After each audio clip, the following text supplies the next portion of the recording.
What would you do if you found a little boy standing completely alone after the deadliest flood your town had ever seen? He wasn't crying. He wasn't screaming. He wasn't asking for his parents. He was simply staring at the water, as though everything inside him had already drowned. Would you walk away, or would you bring him home, not knowing he carried a secret that would one day save your life? Before we begin, if you enjoy emotional family stories filled with mystery, hope, and unforgettable endings, please like this video, subscribe, and tell me where you're watching from in the comments. My name is Edward Bennett. People think surviving the army was the hardest thing I ever did. They're wrong. War teaches you how to survive. Life teaches you how to keep living afterward. I served in the United States Army for 27 years. I fought in places where people measure time, not by calendars, but by the sound of explosions. When I finally retired, I thought the hardest days of my life were behind me. I bought a small wooden house just outside the quiet town of Ash Creek. It wasn't fancy, just a porch, a little vegetable garden, a fishing lake nearby, and enough peace to help me sleep through the night. For almost 10 years, life was simple until the flood came. It had rained for nearly 2 weeks without stopping. Every weather station warned people to evacuate, but no one expected the river to rise that fast. At 3 o'clock in the morning, the emergency sirens woke the entire town. I looked outside. The streets had already disappeared beneath dark water. Cars floated past my front yard. Trees snapped like matchsticks. People were screaming for help from rooftops. Even though I was retired, old habits never leave a soldier. I grabbed my waterproof jacket, a flashlight, some rope, and drove toward the emergency rescue center. The National Guard was already there. Firefighters, police officers, volunteers. Everyone was doing everything they could. The rescue commander looked at me. "Edward, I thought you retired." I smiled. I did, but I never retired from helping people. Within minutes, I was sitting inside a rescue boat. The rain hit so hard, it felt like tiny rocks against my face. We searched house after house, pulled elderly couples from rooftops, carried frightened children through freezing water, rescued dogs trapped inside garages. Hour after hour, the flood only became worse. Then, around sunset, we received one final emergency call. A farmhouse, nearly 5 miles outside town. The family hadn't answered their phones all day. Our boat struggled against the current. Half the road had disappeared. Electric poles leaned into the water. By the time we reached the property, the house was gone. Nothing remained, except broken wood floating across the fields. One firefighter quietly whispered, "We're too late." The rescue team began turning the boat around. Then, something caught my attention. A bright yellow raincoat. It was hanging from the branch of a large oak tree. At first, I thought someone had left it there. Then, I noticed something beneath it. A little boy, no older than 5, standing barefoot on what remained of a small hill. The floodwaters surrounded him from every direction. He wasn't waving for help. He wasn't moving. He simply stared at the river, as if he had forgotten how to be afraid. "There's a child," I shouted. The boat immediately turned toward him. As we got closer, I expected him to cry, to run, to call for his parents. He did none of those things. He just looked at me. His face showed nothing. No fear. No relief. No emotion at all. I climbed into the freezing water. It reached my waist. The current nearly knocked me over. Step by step, I made my way toward him. When I finally reached him, I knelt down. "Hey, buddy. My name's Edward. We're here to take you somewhere safe." He didn't answer. I gently reached for his hand. It was freezing. Smaller than I expected, covered in dried mud. But the moment our hands touched, he gripped my fingers with surprising strength, like he'd been waiting for someone to finally come back. I lifted him into my arms. He didn't resist. He rested his head against my shoulder, completely silent. One of the firefighters wrapped him in a blanket. Can you tell us your name? Nothing. Where are your parents? Nothing. Do you live here? Nothing. The boy never blinked.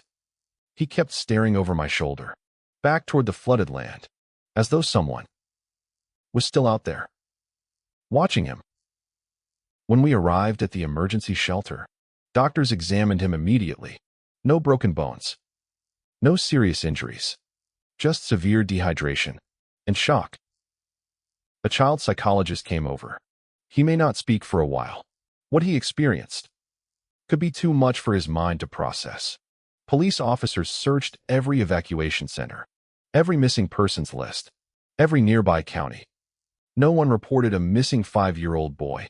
His fingerprints weren't in any database. No school records. No birth certificate. Nothing. It was as if he had appeared from 3 days later.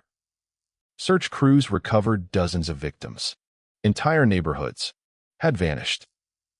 But no one came looking for the little boy. 1 week passed. Then another.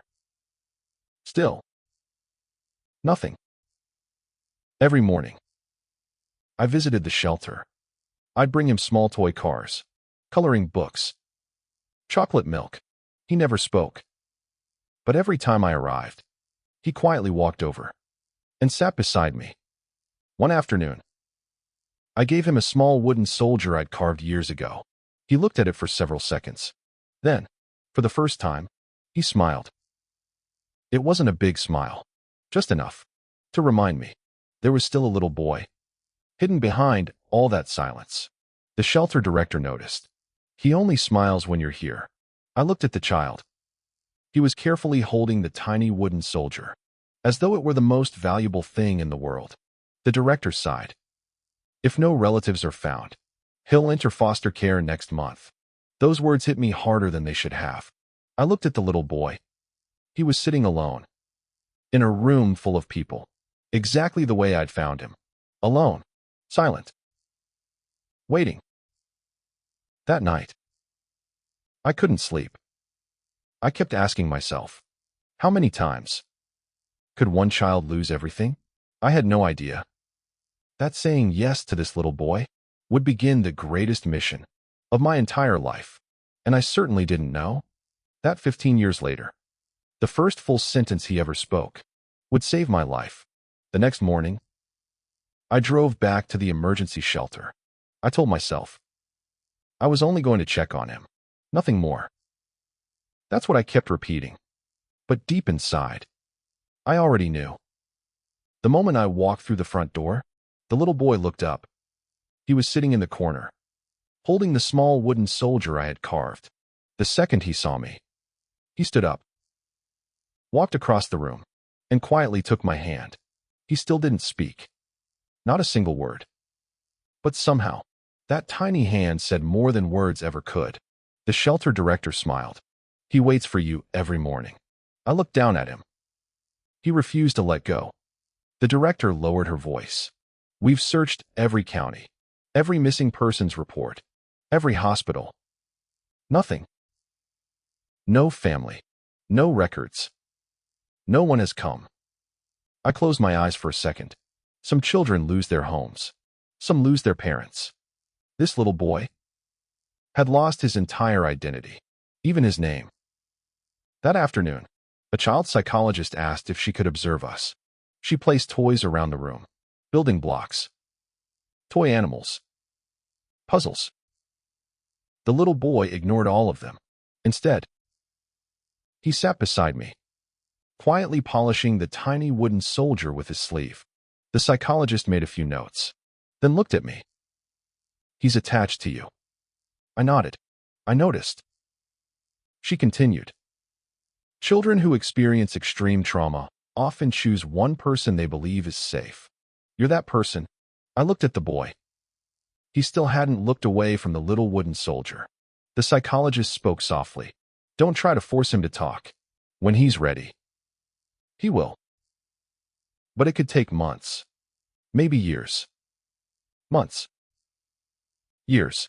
I wasn't afraid of waiting. Soldiers spend their lives waiting. Waiting for sunrise. Waiting for orders.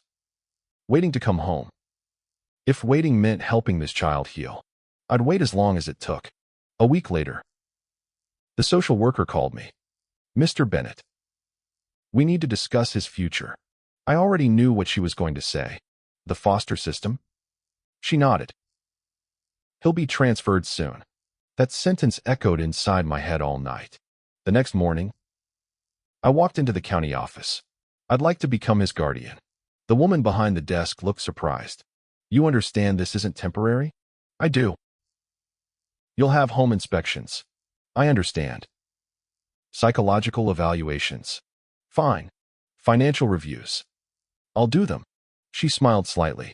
You came prepared. I looked toward the waiting room. The little boy was sitting quietly, watching birds through the window. I've spent my life protecting strangers.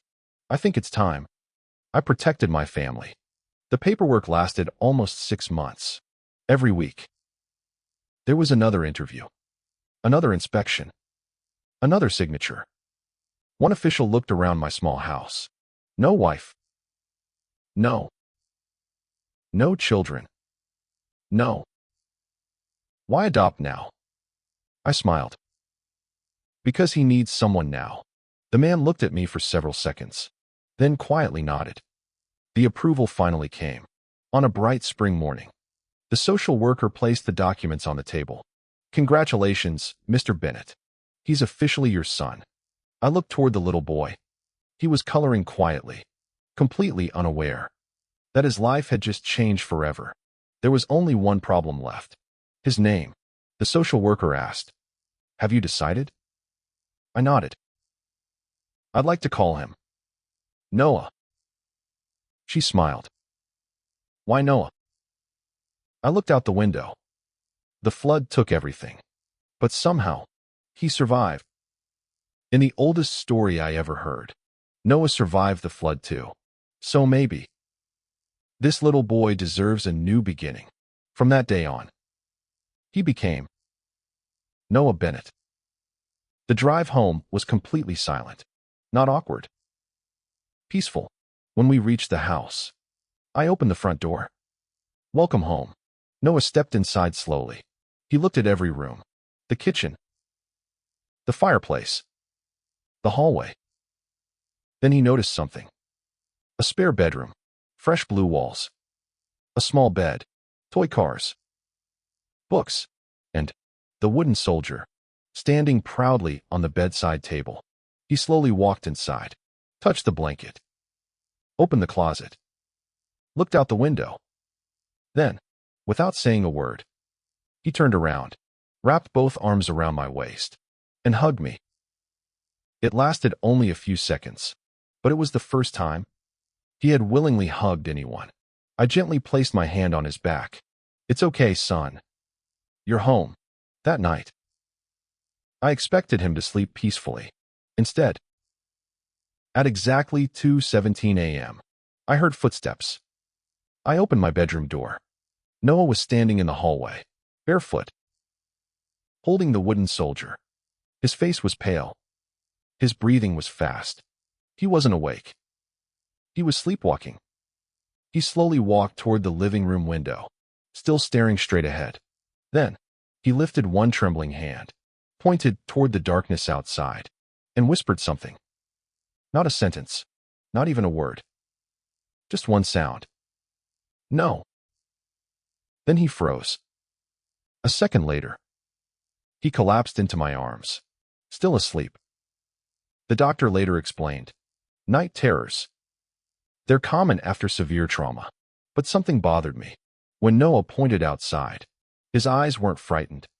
They were recognizing something. As if, even in his sleep, he was seeing someone standing in the darkness. Over the next few years, Noah slowly changed. He still didn't speak, but he smiled more often. He loved fishing. He helped me fix old furniture. He watered the garden every evening, and every single night. Before bed, he placed the little wooden soldier beside his pillow, as though it was protecting him. By the time Noah turned 10, everyone in town knew him. People admired how kind he was. Teachers often told me, "He never talks, but he notices everything." One teacher even laughed. "I've never seen a child remember so many tiny details." I smiled proudly. That incredible memory would one day save both of us. I just didn't know it yet. Because 15 years after the flood, a stranger would arrive in our town, and the moment Noah saw his face, for the first time in his life, real fear returned to his eyes. 15 years passed, faster than I ever imagined. The frightened little boy, who once stood silently in the middle of a flood, had become a tall, strong young man. Noah Bennett was 20 years old. He still didn't speak. Not because he couldn't. The doctors believed his vocal cords were perfectly healthy. His silence lived somewhere much deeper, inside memories, too painful for words. But Noah had learned another way to communicate. A nod, a smile, a look. Sometimes I felt like I understood him better than people who spoke all day. He worked with me every morning. We repaired old furniture in our garage, built tables, rocking chairs, bookshelves. Customers loved our work. They often asked Noah questions. He simply smiled politely and continued sanding the wood. Most people thought he was shy. Only I knew. Every smile hid years of pain. One Saturday morning, our peaceful routine changed. A black pickup truck stopped outside our house. I didn't recognize it. Neither did Noah. A man stepped out, mid-50s. Expensive boots, dark sunglasses, clean-shaven. He looked more like a businessman than someone visiting a small woodworking shop. He walked toward us, holding an old photograph. "Morning. I'm looking for someone." I wiped the sawdust from my hands. "Can I help you?" He held up the picture. It showed a little boy, covered in mud, wearing a yellow raincoat. My heart skipped. It was Noah. Taken the day we rescued him. "Where did you get that?" The man's smile disappeared. "So it is him." I stepped between him and Noah. "Who are you?" "My name is Thomas Grayson. I'm a private investigator. I've spent 15 years searching for this boy." Noah suddenly froze. His hands began trembling. The wooden board he was holding slipped to the floor. His breathing changed. Fast. Uneven. I turned toward him. "It's all right." But Noah wasn't looking at me. He was staring directly at Thomas. His face had turned completely pale. Then, something happened that I had never seen before. Noah slowly stepped backward. One step. Then another. Until he was standing behind me, like a frightened 5-year-old child, hiding behind his father. Thomas noticed. "I'm not here to hurt him." "Then why are you here?" He sighed. "Because someone dangerous finally found him." Those words hit me like ice. "What do you mean?" Then lowered his voice. "I don't think we should talk outside." Every instinct the army had taught me returned immediately. I invited him inside. Noah followed, never taking his eyes off the stranger. Thomas placed a thick folder on the kitchen table. Inside were newspaper articles, police reports, old photographs, maps. Every page was marked with the same date, the day of the flood. I frowned. "What is all this?" Thomas took a deep breath. The flood wasn't the only disaster that day. I looked confused. He continued. A family disappeared. Husband and their 5-year-old son. No bodies were ever found. The police assumed the river carried them away. I slowly looked toward Noah. We now believe that little boy was Noah. My heart pounded. I thought no one knew who he was. They didn't. Until recently, he pulled another photograph from the folder. This one showed a smiling family, a mother, a father, and a little boy wearing the same yellow raincoat. There was no doubt. It was Noah. Older memories began flooding my mind. The raincoat, his nightmares, the way he always stared at rivers. Everything suddenly made sense. What happened to his parents? Thomas remained silent for several seconds, then quietly answered. They were murdered. The room went completely silent. Noah slowly lowered his head. His fingers tightened around the wooden soldier he still carried everywhere. I couldn't believe what I was hearing. The police blamed the flood. Thomas nodded. They were wrong. He opened another file. Inside were crime scene photographs. The flood destroyed almost all the evidence. But last month, a fisherman discovered something. What? A buried vehicle. My stomach tightened. It belonged to Noah's parents. The damage wasn't caused by water. It had bullet holes. I felt my military instincts returning.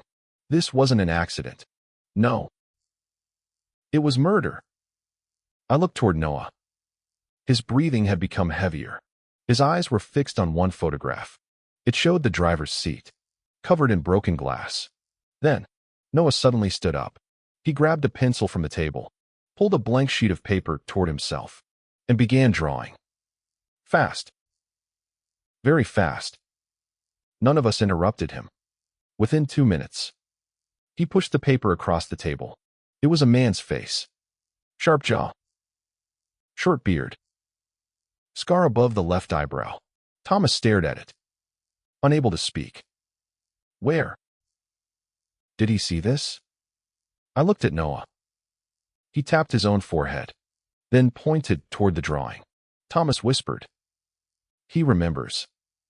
I frowned. What? The killer? Goosebumps covered my arms. Thomas looked at me. Trauma doesn't always erase memories. Sometimes, it locks them away. The face he's drawing. Maybe the last thing he saw before the flood. Noah suddenly began shaking. He dropped the pencil, covered both ears, closed his eyes tightly, like someone trying to block out screams. Only he could hear. I immediately wrapped my arm around him. It's okay. You're safe. He slowly calmed down. But then, he looked out the kitchen window. His entire body froze. There, parked across the road. The engine was still running. Black windows. No license plate on the front. Someone was watching our house. Thomas turned toward the window. His face lost all color. Oh no. I looked at him. What? He whispered. They found him. My military instincts took over instantly. I quietly reached for the old hunting rifle I kept locked inside the hallway cabinet. Not because I wanted to fight, but because after 27 years in the Army, I had learned one lesson. When danger watches from a distance, it usually doesn't stay there for long. And for the first time in 15 years, the flood had never been the end of Noah's story. It had only been the beginning. The gray SUV didn't move. It just sat there, engine running, watching us. Noah couldn't take his eyes off it. His breathing grew faster. Thomas quietly closed the curtains. They know he's alive. I looked at him. Who are they? He answered without hesitation. The same people who murdered his parents. The room fell silent. For 15 years, I had believed Noah was a victim of nature. Now I was learning.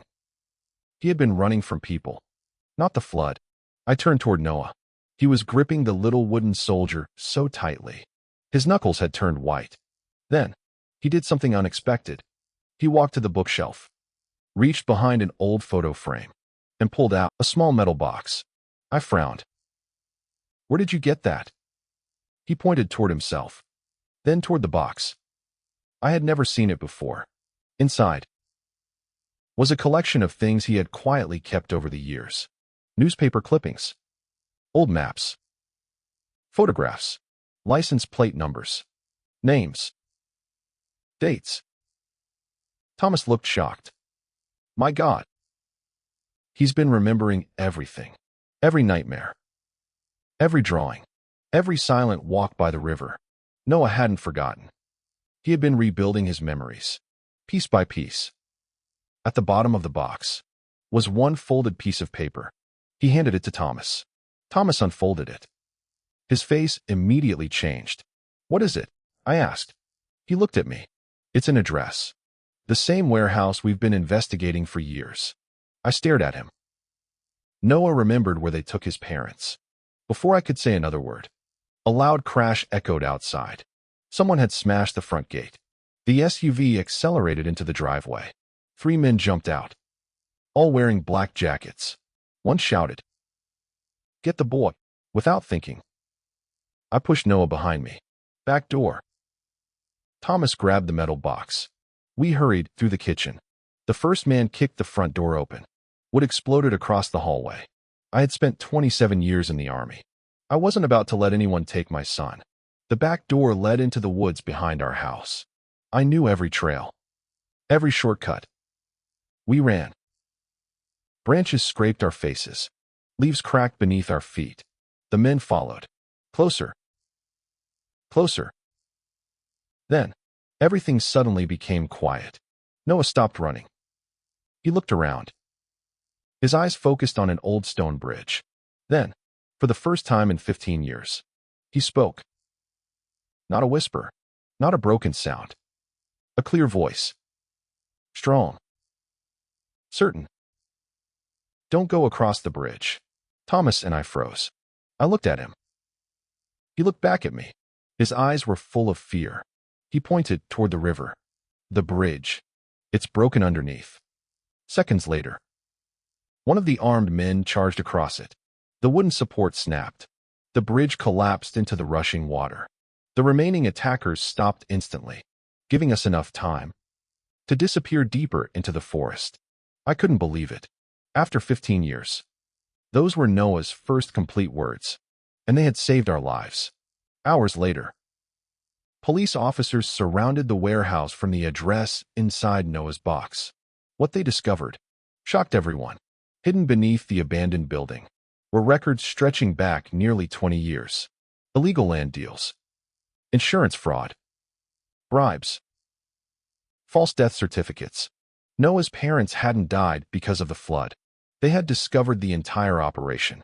They planned to expose it. So the criminals staged their murders, knowing the flood would destroy the evidence. But they made one mistake.